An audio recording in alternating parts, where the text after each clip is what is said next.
Lectura de mapas. Entonces, como ya hemos especificado, tanto en esta sesión como en sesiones anteriores, el mapa es un medio en el cual vas a transmitir información geográfica de forma visual. En ella va a estar representado ya sea de forma de papel o en digital. Para poder entonces realizar una correspondiente lectura de mapas, se deben conocer entonces cada uno de los particulares y apartados dentro de una cartografía. Entre ellos, entonces tenemos que uno de los elementos principales para poder transmitir y comunicar esta información está la representación gráfica de los elementos, en los cuales se le va a aplicar ciertas características simbológicas que van a tener un significado específico. En ello tenemos entonces lo que son simbologías cartográficas comunes. Los mapas cartográficos se van a clasificar entonces en diferentes especificaciones. Aquellos que se clasifican de forma más común es la que se divide según el tipo de información que van a aportar. En esta división se tienen entonces los dos tipos. Ya hemos explicado cada uno de ellos. Primeramente tenemos el mapa base, que representa gráficamente los elementos principales en los cuales se conforma la superficie terrestre. Y luego tenemos otros derivados que son los mapas temáticos. Ellos representan las características particulares de un tema en específico según el interés en que se diseñó el mapa. Todos los mapas bases o temáticos van a presentar datos que son mostrados en dicho mapa, en los cuales pueden entonces disgregarse de dos maneras. Uno va a ser de forma cualitativa o cuantitativa. Es decir, que las simbologías estarán asociadas y creadas ya sean a partir de datos continuos o de datos discretos, que también lo relacionamos con el tipo de variable. Ahora, dentro de estas clasificaciones de aplicación de simbología, normalmente generada para los mapas temáticos, vamos entonces a detallar cada uno de ellos. Entonces, ¿qué son los mapas cuantitativos? Estos se entienden entonces aquellos mapas que emplean valores representados a través de color y de tamaño para poder transmitir una información necesaria.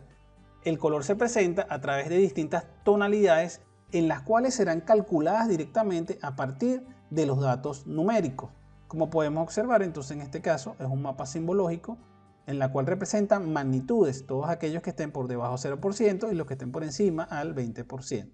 Entonces, esto es automáticamente discretizado y calculado a través de rangos, posiblemente en un sistema de información geográfica, y poder entonces magnificar aquellas áreas que tienen mayor valor y las que tienen menor valor. E incluso podemos entonces observar un intermedio entre dichos valores. Luego tenemos aquellas clasificadas como los mapas cualitativos, en los cuales se emplean características visuales como el color, la forma y texturas, y estos mapas básicamente se basan en representar características como el paisaje, las coberturas, la geomorfología, entre otros. Supóngase que en este caso un mapa asociado directamente con cobertura vegetal, en ello no tiene una representatividad cuantitativa, es decir, de jerárquica, es decir, su variable realmente es ordinal. Sencillamente cada uno representa algo, pero no le da una preponderancia con respecto al otro. Entonces, en un mapa con estas características o distintas unidades geomorfológicas, básicamente sería un mapa cualitativo. En este caso también podemos ver un mapa cualitativo basado en el tamaño, en este caso, de las proporciones que representa a través de la localización de actividades de servicio. Entonces, esto se le da una cualidad en específico, no es numérico, es a partir entonces de una forma y de un tamaño poder representar las diferencias de cada uno. Ahora, podemos también entonces disgregar esta información, aquellos mapas que representan o técnicas que son usadas para representar los datos y variables cualitativas y los datos y variables cuantitativos. Comencemos entonces con los tipos de cualitativo. En este caso tenemos los mapas de tipo de datos puntuales. En ellos se van a identificar entonces un fenómeno en el cual se va a situar a través de unas coordenadas en específica y se va a mostrar entonces un atributo representado por un símbolo. Como podemos observar en este caso, un mapa de datos puntual es la ubicación de áreas de interés y cada una de estas áreas de interés, dependiendo entonces de sus características, como vemos que es la ubicación en este caso de unidades geológicas, las que representan en este caso determinación de tipo de roca para el Mesozoico, para el Terciario y para el Cuaternario. Entonces, a cada una se le aplica una simbología y en ello podemos solamente observar una ubicación de representación de dato puntual. Luego tenemos aquellos mapas cualitativos denominados como líneas. Estos datos lineales cualitativos se refieren entonces a aquellos fenómenos que tienen una forma lineal definida, como pueden ser asociados a las carreteras, ríos, fronteras, rutas de viaje, entre muchos otros. Como podemos observar en el ejemplo, tenemos entonces un mapa de rutas asociados directamente con conexiones internas continentales y conexiones marítimas. En este caso, entonces se establece lo que son las redes de centros poblados y en lo sucesivo se puede observar entonces la comunicación entre un centro poblado con respecto al otro. Incluso una flecha determina la direccionalidad, es decir, punto de partida y punto de llegada. Ahora, tenemos aquellas simbologías derivadas por técnicas de datos de superficie. Estos mapas informan sobre la distribución de un fenómeno en específico, el cual va a ocupar entonces una extensión determinada. Por ejemplo, mapas de suelo, mapas geológicos, ellos ofrecen información cualitativa, pero a su vez también una descripción sobre el tema que se está en este caso representando. Como podemos ver, son mapas básicamente de manchas, pero de forma discretizada. Realmente no existe una magnitud o intensidad para poder determinar las diferencias entre uno y otro. Posiblemente luego de un análisis a mayor profundidad o cruzarlo con otra variable, el mismo tendrá una relevancia, pero en líneas generales, este mapa de tipo cualitativo de datos de superficie está de alguna manera integrado por una temática, más no representa una ordinalidad en su representación como variable. Ahora, las simbologías cartográficas más comunes, pero para los datos cuantitativos, tenemos también aquellos que están asociados con mapa de puntos. En este caso, el mapa de puntos se va a basar en el uso de una serie de símbolos puntuales que son uniformes. También vamos a observar solamente una integración y datos, en este caso de representación espacial como X y Y. Sin embargo, aquí se va a poder mostrar una cantidad de información que se va a repetir a través de una coloración o un símbolo puntual. Cada punto entonces equivale a un valor unitario, de forma que al acumularse todos ellos van a repetirse y van a alcanzar un valor total. De esta manera entonces podemos ver cantidades de información basado entonces en una simbología. Entonces podemos ver todos aquellos sectores en los cuales se ve mayor o la representación, en este caso, de las personas que usan TV pública, TV privada o usan en este caso servicios mixtos. Entonces, según por cantidad podemos ver que el servicio mixto tiene mayor, en este caso, volumen de información de tipo puntual. Luego podemos observar entonces el segundo mapa en el que muestra también utilizando otro tipo de recursos como son matrices de información, aquellos en los cuales se muestra entonces información asociada a una interconexión, puede ser de ámbito internacional, nacional o de ámbitos independientes. En este caso podemos observar que de tipo puntual estas áreas tienen mayor correspondencia o contenido de información asociada con la leyenda que se ha representado. Vemos que en este caso tiene menor proporción, menor proporción, tiene menor proporción, pero de alguna manera integra los tres valores que se están representando dentro del mapa. Siguiendo con la línea de los mapas simbológicos cuantitativos, tenemos aquellos denominados como mapas de isolínea. Entonces, se define a una isolínea como una línea que tiene un valor constante asociado a una sucesión de puntos. Por lo tanto, un mapa de isolínea es la representación bidimensional de un volumen, pero que está representado de forma suavizada. Mediante el uso entonces de isolíneas se pueden establecer variables que son discretizadas, pero que representan una magnitud, unas diferencias, en este caso cuantitativa. Por ejemplo, isolíneas asociadas con altura, podemos determinar entonces cuáles representan mayores altitudes y cuáles tienen las depresiones. De igual manera, podemos utilizar el mismo principio para cualquier variable cuantitativa, como puede ser precipitación, puede ser humedad, puede ser temperatura, puede ser vapor de agua. En lo sucesivo, al asignarle un valor, podemos entonces nosotros conocer las intensidades de esa variable y ver su representación de forma espacial. Estos serían los ejemplos, en este caso, un mapa de isolínea creado para la precipitación o acumulación de precipitación, e igual para un mapa de isoterma en la cual podríamos ver su representación de concentración de temperaturas. Recordemos que normalmente las isolíneas en un SIG podemos cambiarla a otro tipo de formato o en este caso otro tipo de entidad como la entidad poligonal. A convertirla en una entidad poligonal y establecer su mismo valor, también podemos entonces mostrar un mapa de manchas, pero estas manchas o estas categorías de distintas simbologías, a través del color vamos a poder mostrar distintas magnitudes de concentración de la variable cuantitativa que se esté trabajando. Luego tenemos aquellos los mapas de simbología categorizados como proporcionales. Estos símbolos proporcionales son los que se utilizan mucho dentro de la cartografía temática, en la cual se va a seleccionar un símbolo, puede ser a través de un círculo, un cuadrado, un triángulo, y se varía su tamaño en proporción a la cantidad que éstas representan. En este caso se pueden mostrar datos absolutos o relativos, es decir, de datos porcentuales, en los cuales también pueden asociarse directamente al tamaño de superficie y de esta manera poder entonces entender la proporción de intensidad acerca de una variable. Como podemos ver en el mapa, según la variable que se está representando, podemos ver que los círculos de mayor tamaño representan entonces mayor intensidad. Igualmente podemos aplicar para un gráfico asociado directamente con barras y vemos las mayores proporciones en esta zona, en esta área, y las menores en esta zona, en esta línea o este eje. Ahora tenemos entonces los mapas de flujo, pero recordemos que estamos trabajando con la variable cuantitativa. Estas sirven para mostrar un dinamismo, en este caso un movimiento, de manera abstracta acerca de cierto fenómeno. El movimiento se simboliza mediante una línea que tiene un origen y un final. Pero no solamente eso, porque recordemos que en el cualitativo se presenta lo mismo. A ello también se adaptan proporciones para poder entender. Supóngase que se quiere conocer la cantidad de personas que se trasladan desde un aeropuerto hacia distintos aeropuertos a nivel internacional. Es decir, se tiene la dirección, el origen y el destino, pero a su vez también se quiere conocer la cantidad de pasajeros que se están movilizando en un tiempo determinado. En ello, cada una de las líneas puede tener entonces un grosor y ese grosor me determina entonces una cantidad que me va a permitir entender entonces no solamente el movimiento, sino hacia dónde se dirige la mayor cantidad de población. De igual manera pueden aplicar a mapas de migraciones, en mapas de emigraciones o en este caso, como podemos observar en el ejemplo, tenemos las rutas, en este caso, de tráfico y vemos aquellas que tienen entonces mayor cantidad de carga vehicular según una simbología que se está presentando. Puede ser para la hora pico. Vemos que entonces tenemos las direcciones que serían o las rutas que se están utilizando, pero los colores rojos representan entonces mayor carga vehicular. Luego tenemos los intermedios que serían los de azul y las que tienen menor carga vehicular para ese tiempo específico serían asociados con los colores verdes.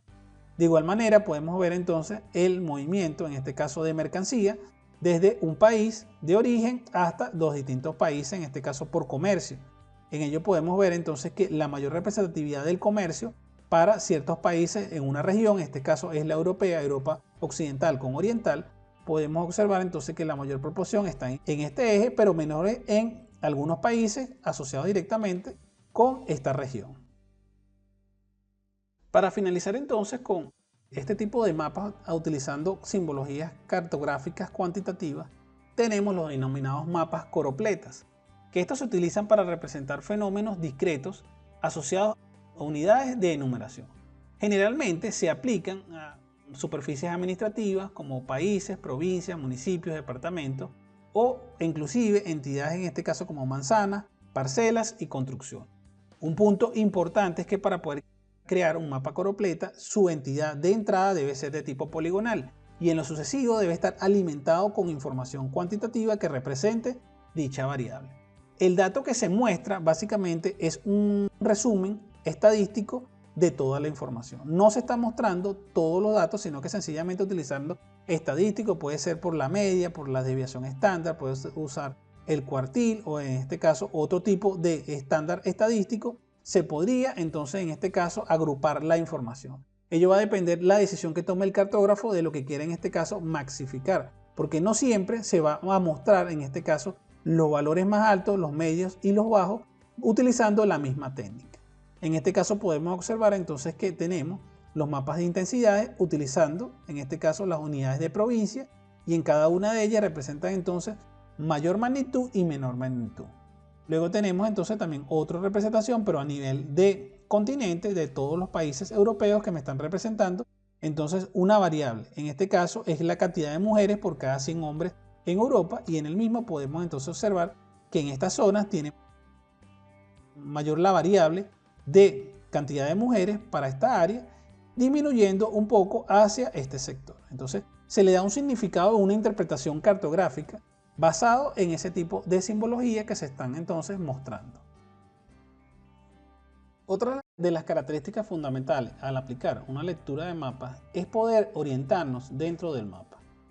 Recordemos que en este caso las cartografías actuales y tradicionales normalmente tienen el norte o ellas tienen una orientación hacia arriba. Existen algunos mapas donde las orientaciones del norte o del sur son reflejadas o son rotadas. Esto no quiere decir que el mapa esté mal elaborado, pero siempre y cuando se tenga en este caso la dirección de la flecha del norte colocada de forma correcta, esto siempre tendrá entonces una representación, digamos que de una manera correcta. Pero en líneas generales, la mayoría de los mapas, como podemos observar, su orientación del norte o su creación está hacia esta dirección. Es decir, parte de aquí desde el sur y tiene dirección hacia la parte de arriba, digamos de alguna manera, ¿no? Entonces, las orientaciones están asociadas directamente con la ubicación norte, que es la dirección en la que nos encontramos en el eje de la rotación de la Tierra, que está muy cercano a la estrella polar. Y recordemos que esto ya fue explicado en la sesión número 1. En la misma se ubica entonces proyectada en nuestro horizonte. Luego tenemos lo que es la orientación hacia el este. Este es el punto exacto por donde sale el sol en los equinoccios de primavera y de otoño. También vimos que solamente en este caso, digamos que un ángulo de 90 grados con respecto al norte, solamente se va a representar para estas épocas del año. Luego tenemos lo que es el sur, que es la dirección completamente opuesta o el sentido, en este caso opuesto a la estrella Polaris, que está proyectado a nuestro horizonte. Luego tenemos entonces la orientación hacia el oeste, que es el lugar donde se pone el sol, es decir, donde se oculta, exactamente ocurre dentro de los equinoccios de primavera y de otoño. Ahora, uno de los elementos importantes para orientarnos dentro del mapa es poder utilizar algunas herramientas. Recordemos que se hablaron de herramientas como la brújula, que a través de lo que es el magnetismo y el campo magnético de la Tierra, la misma tiene entonces unas capacidades de poder orientarse, o su aguja va a estar dirigida siempre al norte magnético o al sur magnético. Ello va a depender entonces de cómo esté configurada nuestra brújula. Pero un punto importante que debemos nosotros agregar es que lo que se determina dentro de la brújula es el rumbo. El rumbo es el ángulo que se mide con respecto al meridiano que pasa por el punto de partida que estamos nosotros observando dentro del mapa. Recordemos que en este caso un mapa debe tener una representación de una grilla, y la grilla, en este caso, de cada una de sus líneas, como vemos las verticales, corresponden a los paralelos del meridiano. ¿A cuál meridiano? Al meridiano de Greenwich. Entonces, esta línea de representación básicamente nos está diciendo cuál es la orientación que tiene nuestro mapa. Es decir, que el norte está sujeto, en este caso, a esta dirección, ya que esta línea imaginaria que está colocada en el mapa nos los muestra.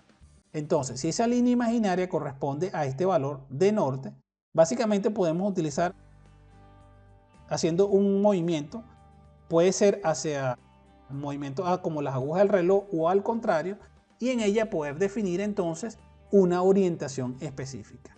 Normalmente los rumbos no deberían ser mayor a 90 grados, o por lo menos la cuarta parte de esa circunferencia. Es decir, que si este es el valor 0, aquí vemos el rumbo norte 0, en este caso el valor máximo permitido para poder establecer un rumbo o determinarlo según la orientación del mapa, recordemos que estamos hablando de ello, sería en este caso 90 grados para este y 90 grados para oeste. Entonces tenemos nuestro mapa y primeramente nos vamos a orientar. Si yo quiero saber hacia dónde va el norte y tengo una brújula, coloco el mapa en el suelo, luego coloco la brújula encima de él y sucesivamente me va entonces la brújula a dar una dirección, es decir, hacia donde la aguja apunte al norte, básicamente debo colocar la grilla de la línea, en este caso asociada con el meridiano, de forma paralela, exacta, a este caso, a este eje de referencia que me está mostrando la brújula. Luego de ello, que ya tengo, digamos que colocada la información de forma correcta, puedo empezar entonces a medir los ángulos que me muestra la brújula. Recordemos que aquí parte de 0, entonces tenemos valores 45 grados al noreste, luego tenemos 90 grados al este y así sucesivamente podemos ir colocando cada uno de los valores, sumando entonces cuadrantes de 45 grados. En ello, ¿en qué nos permite o qué nos sirve? Supóngase que estamos en un área desprovista de información, no tenemos ningún GPS, pero tenemos una cartografía, una brújula, sabemos cómo ubicarnos a través de un rumbo. Entonces, básicamente, si tenemos las coordenadas de inicio, es decir, de arranque, de donde estamos ubicados, sencillamente lo ploteamos en el mapa, ya vamos a explicar cómo realizar esto, lo colocamos en el mapa, nos ubicamos en el mismo, luego que tenemos entonces orientada a nuestra brújula y nuestro mapa, sencillamente empezamos a contar la cantidad de grados que corresponde hasta el centro poblado más cercano o hasta un punto de encuentro donde se haya establecido, puede ser en un trabajo de campo. Entonces, la orientación del mapa es sumamente fundamental, sobre todo cuando se está realizando trabajo en áreas despejadas y no se cuenta con información, digamos que tecnológica, que nos permita a nosotros orientarnos y poder llegar hasta un punto. Entonces, utilizando un mapa, su grilla y la brújula y conociendo cómo es en este caso la relación del rumbo a través de los grados, podemos nosotros orientarnos en el mapa. Ahora, dentro de la lectura de mapas, la asociación de la escala es también fundamental para poder realizar medidas sobre el mismo. No solamente para entender cuáles en este caso las condiciones de calidad planimétrica y de lo mínimo que podríamos observar. Se le puede dar también un uso importante a la escala. Supóngase que tenemos la escala numérica. Recordemos que la escala numérica, como ya se explicó en sesiones pasadas, se puede establecer una relación específica. Si tenemos escala 1/100.000, recordemos que esto es adimensional. En este caso, si quiero llevarlo a milímetros, sencillamente coloco y digo 1 milímetro me equivalen a 100.000 milímetros. Y ya yo de manera, en este caso, convencional o conveniente, he determinado algo. Pero esa medida, llevarla a un mapa, no tendría mucha relación. Sencillamente, si tengo escala 1/100.000 y quiero determinar cuánto me equivale ello en metros para poder medir dentro de mi mapa, sencillamente realizo la operación que ya nosotros conocemos. En este caso, digo 1 milímetro me equivale y coloco y empiezo desde metros. Entonces, quito el valor, el 0 del metro, el 0 del decímetro y el 0 del centímetro. Entonces, 1 milímetro me equivale a 100 metros en el terreno.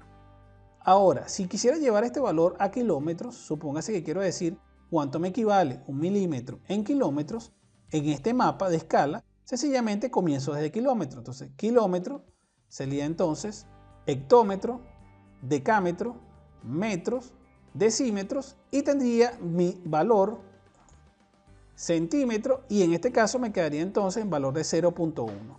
Sería entonces 1 milímetro me equivale a 0.1 kilómetro.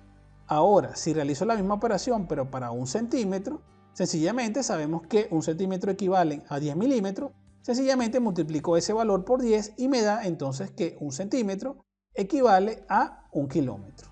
De igual manera, si aplico la fórmula de la sustracción de los ceros, sencillamente lo que realizo es lo siguiente. Digo cuánto me equivale a 1 centímetro, entonces sería kilómetro, hectómetro, decámetro, metro, decímetro y tendría aquí el valor de centímetro. Entonces, 1 centímetro me equivale a 1 kilómetro en el terreno. Entonces, de esa manera puedo yo tener una idea de cuánto tengo las relaciones y la distancia de ya sea de los centros poblados, de hidrografía, cualquier elemento que quiera medir. Ahora, también tenemos el recurso de la escala gráfica. Entonces, muchas veces vemos que tenemos en un mapa una escala gráfica y nos preguntamos para qué sirve o cuándo es funcional. La escala gráfica es la manera de poder realizar operaciones de mediciones sin tener que estar aplicando cálculos, porque ya los cálculos fueron aplicados de forma simbológica dentro de la escala gráfica. Entonces, vamos a observar algo. Tenemos la escala gráfica para un mapa 1/100.000. En este caso, si colocamos una reglilla o un escalímetro, podemos observar que cada uno de estos espacios corresponden a una medida, en este caso en el papel. Entonces, la medida que hay entre el primer sector, que sería 0 a 1, me equivale a 2 centímetros. Entonces, veo la relación que existe, que tiene 10 kilómetros, lo que quiere decir que de aquí a aquí hay 1 kilómetro. Es decir, tengo 2 centímetros, me equivale a 1 kilómetro, según esta escala gráfica. Aquí la relación no es necesariamente asociada con la escala numérica, sino que de forma convencional yo puedo crear entonces una distancia equidistante o colocar puntos equidistantes en mi reglilla de la escala gráfica basado en una distancia en específico. Para esta fue creada aproximadamente que cada punto, esta que se encuentra en la escala gráfica, siempre es la relación del valor asociado directamente con el terreno. Siempre va a ser la relación asociada con el terreno. Pero nosotros con una reglilla, o en este caso un escalímetro, podemos medir cuánto equivale eso en el papel. Entonces, ahora supóngase que en este caso, en las líneas generales, desde este punto hasta este punto, me equivalen en el papel 11 centímetros. Entonces, 11 centímetros en el terreno me equivalen a 10 kilómetros. Sencillamente, si utilizo esta regla y la coloco sobre el mapa, cada vez que mida 11 centímetros dentro de él, sé que tengo el valor de 10 kilómetros. Si quiero observar lo que es la distancia entre este punto, que sería el punto A, al punto B, sencillamente coloco mi regla y si el punto da desde esta distancia hasta esta distancia los 11 centímetros, por poner un ejemplo, estaríamos hablando que tenemos una distancia aproximada de 10 kilómetros. Pero por lo menos tenemos una idea y no tenemos que realizar ningún tipo de cálculo de conversión como si se debe hacer en escala numérica. Ahora en lo sucesivo podemos ver que en este caso esta escala fue realizada pero con otras características. En este caso el valor de 0 a 2 corresponde a 2 kilómetros en el terreno, en lo cual en el papel equivale a 2 centímetros. Entonces sencillamente si utilizo mi escala o en este caso mi escalímetro y cada 2 centímetros va a equivaler entonces a 2 kilómetros y así sucesivamente puedo ir midiendo por porciones hasta llegar a mi punto final. Recordemos que siempre hay que aplicar reglas de 3, supóngase que no siempre las distancias son de alguna manera exacta, es decir, no siempre voy a tener un valor de 0 a 2 o de 2 a 4 entre el punto A, el punto B o el punto B con el punto C. Entonces en este caso sí se tiene que aplicar reglas de 3 y conocer cuánto me equivale entonces en milímetros esas distancias que harían falta. Por ejemplo, si aplicamos este ejemplo, tenemos que de aquí a aquí tenemos 1 kilómetro en el terreno y corresponde a 2 centímetros en el papel. Ahora, la mitad de este caso tenía 1 centímetro, entonces 10 milímetros me equivalen a 1 kilómetro. Y lo sucesivo, lo que quiere decir que cada milímetro me equivale a 100 metros. Entonces de esta manera podría ir sumando entonces residuales para poder tener un aproximado mucho mejor. Cálculo de distancia usando la grilla.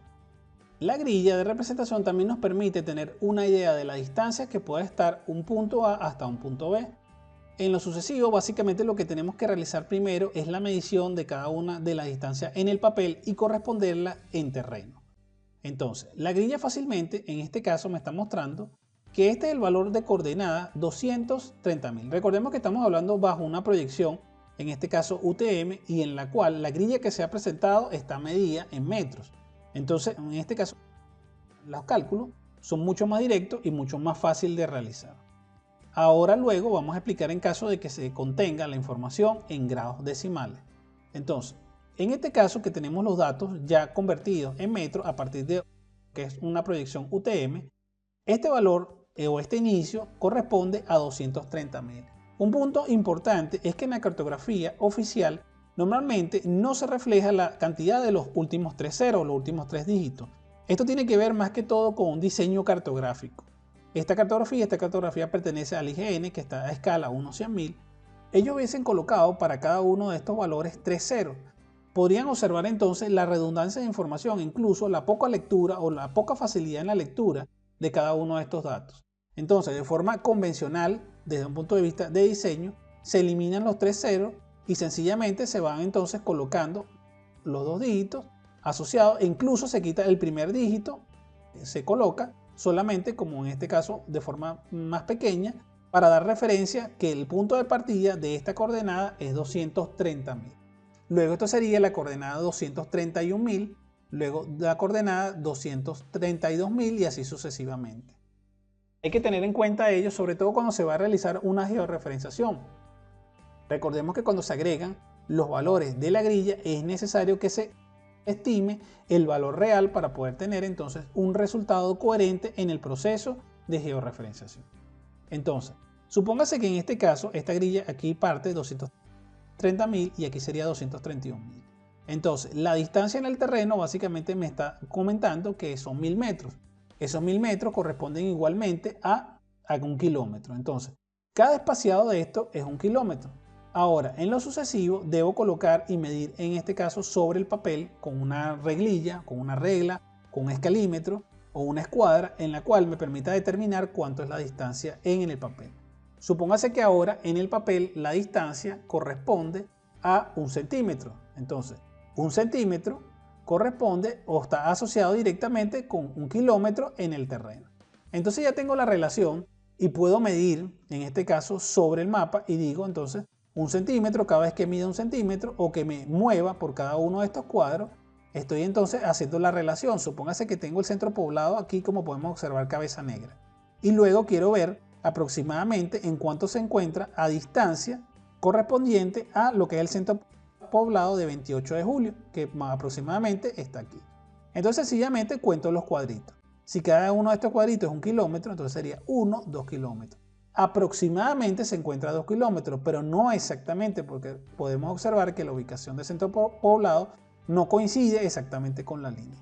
Pero por lo menos ya tenemos una referencia. Si una persona está ubicada en este punto y necesita trasladarse hasta este centro poblado, por lo menos tiene un estimado de cuánto va a tener que, en este caso, recorrer, ya sea a pie o sea en este caso en vehículo. Eso va a depender de si existen líneas de comunicaciones, porque recordemos que la relación, en este caso de la distancia, la estamos haciendo de forma lineal. Ahora un punto importante. Podemos realizar el cálculo de la distancia utilizando la grilla, como podemos observar. De igual manera, aquí aplica en este caso la relación que existe de poder estimar a través de reglas de 3 la ubicación o en este caso la distancia exacta. Pero supóngase que nos queremos trasladar desde este punto del centro poblado Cabeza Negra hasta el centro poblado de, en este caso, Amarillo. Vemos una característica que son las curvas de nivel. Recordemos que las curvas de nivel son trazados en las cuales se representan una cota de altura, que es decir, la altimetría que representa el terreno.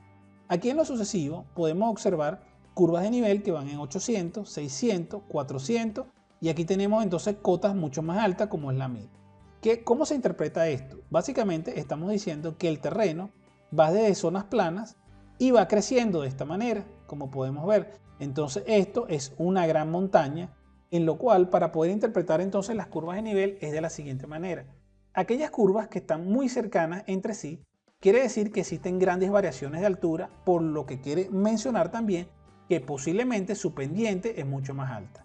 Si por el contrario, las curvas están espaciadas de forma muy alargada o muy equidistante entre ellas, las variaciones entonces se producen de menores distancias o mayores distancias y una pendiente mucho más baja o más llana. Entonces hay que tener en cuenta ello porque yo puedo hacer la medición y contar la cantidad de cuadritos, como podemos observar. Puedo decir que desde este punto hasta este punto aproximadamente hay 1, 2, 3, 4, 5, 6, 7 cuadritos de forma horizontal. Recordemos que el cálculo de la distancia específico debemos hacerlo de forma horizontal y vertical, pero en este caso como son casi paralelos, podemos contar cada uno de ellos. Entonces tenemos 1, 2, 3, 4, 5, 6, 7. Aproximadamente estamos a 7 kilómetros desde este punto hasta este punto, pero eso sería en línea recta. Incluso el mapa me está mostrando que aquí hay un río o una quebrada de río seco. Habría que ver su simbología. Si su simbología es un río principal, en este caso habría que ver también si es posible cruzarlo. Hay que denotar que en el mapa podría aparecer un puente. Si hay un puente, entonces se puede cruzar. No debemos en este caso utilizar un mapa en línea de manera que ya hemos hecho el cálculo y de esa forma entonces nos vamos a dirigir utilizando ese rumbo directamente. Posiblemente hay que colocar otras opciones de movilización. Si existe alguna vialidad que tal vez no es la manera más directa de llegarle, pero sí la manera o la forma más segura de utilizar para poder desplazarnos. Entonces hay muchas variables que el mapa en este caso nos permite hacer lectura sobre él. Entonces en este caso se considera la distancia, las curvas de nivel, la vialidad, los elementos naturales como la hidrografía, incluso aquellas áreas de zona de densidad vegetal muy tupida. Normalmente en los mapas base muestran aquellas áreas a través de un colorido de distintas densidades del verde y muestran zonas boscosas. Recordemos que atravesar una zona boscosa no es nada sencillo e incluso si son zonas vírgenes.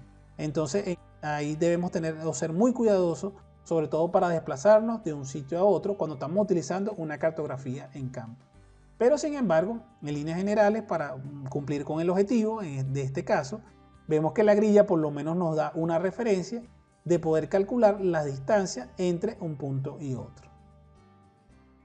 Ahora, si el mapa tuviese en este caso coordenadas, pero reflejadas en grados decimales, recordemos que existe una relación específica. Cada uno o un grado equivale aproximadamente a 110.000 o 111.000 metros en el terreno.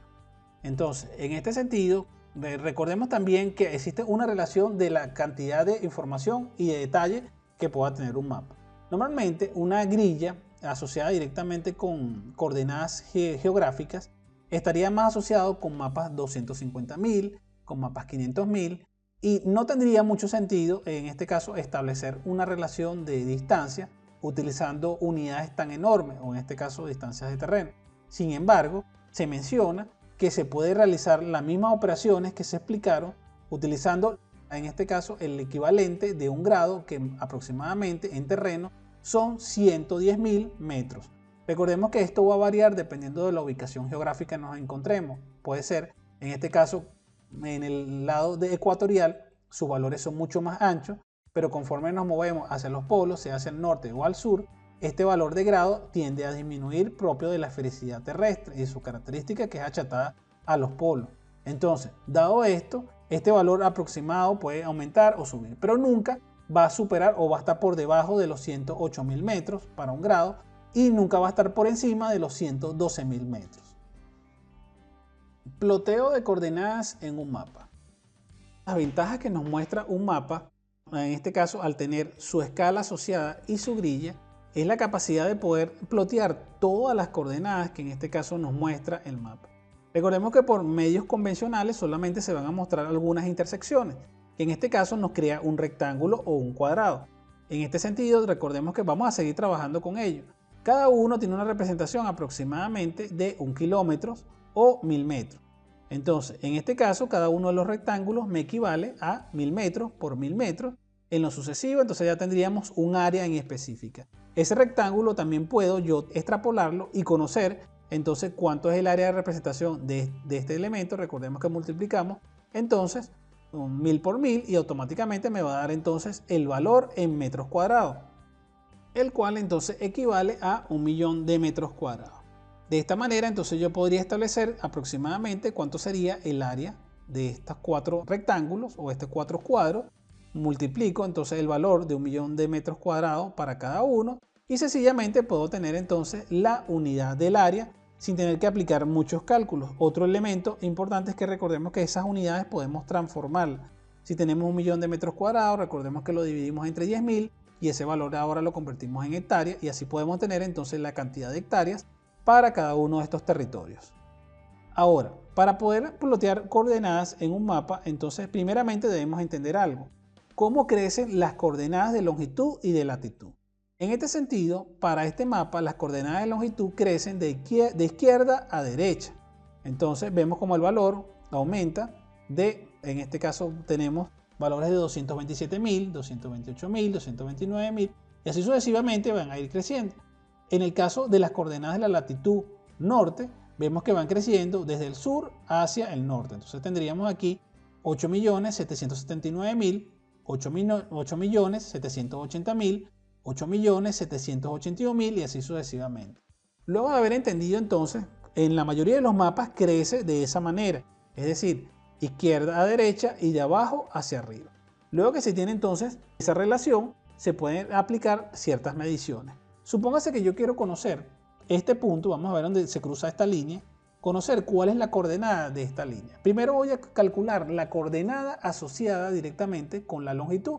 Primero medimos una y luego medimos otra. Entonces, debemos establecer un principio. Cada una de estas cuadrículas, 1 centímetro, me equivale a 1 kilómetro. Por lo que se puede traducir, como podemos ver, 1 centímetro es 1 kilómetro desde este punto hasta este punto. Ahora, 1 milímetro me equivale a 100 metros, porque recordemos que 1 centímetro está compuesto por 10 milímetros. Entonces, si divido ese valor, me corresponde a 100 metros. Ahora, quiero conocer exactamente, supóngase que yo coloco mi escalímetro desde este punto hasta este punto, aquí, en este punto central, y mido 5 milímetros. Esa es mi distancia en el papel. Entonces, sencillamente, lo que hago es la relación, una escala, o en este caso una regla de 3, y determino si 1 milímetro me equivale a 100 metros, ¿cuánto sería 5 milímetros? Entonces, sencillamente sería la multiplicación de 5 por 100 y automáticamente tendría el valor que sería 500 metros. Entonces, tengo que la distancia en el terreno desde este punto hasta este punto son 500 metros. A ello debo sumarlo entonces la longitud que se me está presentando en coordenadas, en este caso UTM. Esa coordenada que representa 230.000, le sumo la distancia calculada y automáticamente tengo la coordenada de la longitud que sería 230.500. Ya tengo una primera componente, ahora me falta la componente en este caso vertical. Aplico la misma operación, supóngase que de aquí hasta aquí yo mido y son 6 milímetros. Recordemos que cada milímetro me equivale a 100 metros, multiplico entonces 6 por 100 y automáticamente me da la distancia vertical en el terreno. Serían aproximadamente 600 metros. A ello le voy a sumar entonces a la coordenada que en este caso tengo en la parte inferior. Aquí es un punto importante. Si tomo la coordenada que está por encima, aplico una resta, y si tomo la coordenada que está por debajo, sencillamente aplico una suma. Entonces el resultado será, para este caso, 8.782.600, porque he calculado ese valor. Entonces el resultado final de las coordenadas, vamos a colocar aquí, sería coordenada Y. En este caso el valor sería 8.782.600, porque fue el cálculo que se hizo. Ahora tengo la coordenada entonces ya establecida para la X y para la Y. Sencillamente entonces ya tengo el valor, y si tengo un navegador puedo introducir esas coordenadas fácilmente bajo el mismo sistema de proyección y automáticamente me va a permitir dar la distancia y en lo sucesivo darme una ruta más idónea si estamos trabajando con un navegador. Entonces aquí vemos cómo estamos integrando información relevante e importante que me refleja un mapa y introducirlo a un componente tecnológico como un GPS navegador o incluso un celular con una aplicación que me permita introducir estas coordenadas y en lo sucesivo poder dar entonces o tener una idea a cuál sería la distancia, el rumbo y la ruta más óptima.